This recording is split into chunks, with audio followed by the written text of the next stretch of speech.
Welcome to our channel. Today we how to configure GitHub Codespaces for faster collaboration, beginner guide step by step clearly. First, log into your GitHub account. Navigate to the repository you want to work on. Click on the green code button. From the drop-down, select Open with Codespaces. If you don't have any existing codespaces, click on New Codespace. Choose the main branch or any other branch you want to work on. Wait for GitHub to set up your Codespace environment. Once the Codespace is ready, it will open in your browser. Familiarize yourself with the integrated editor layout. To configure your environment, open the command palette by pressing Ctrl+Shift+P. Search for and select Preferences, open Settings, JSON. Now, you can add any specific configurations you need.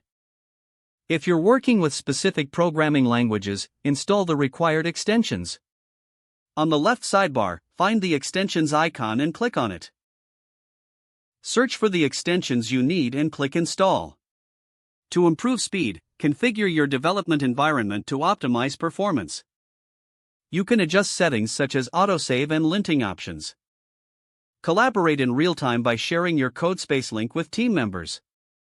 Ensure your project has a README file for better clarity.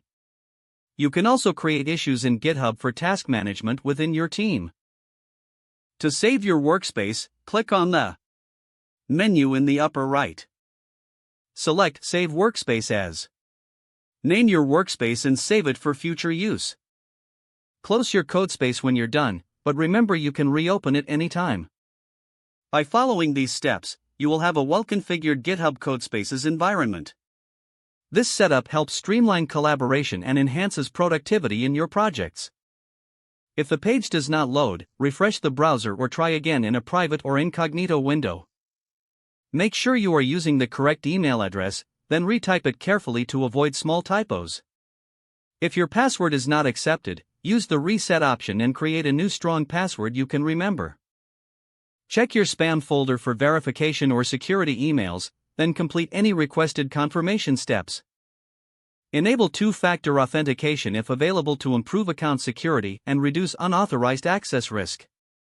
After signing in, review your profile details so your contact information and settings are accurate and current. If you see an error message, note it down and try again after restarting your device and internet connection. Don't forget to like this video and subscribe to our channel for more step-by-step tech guides.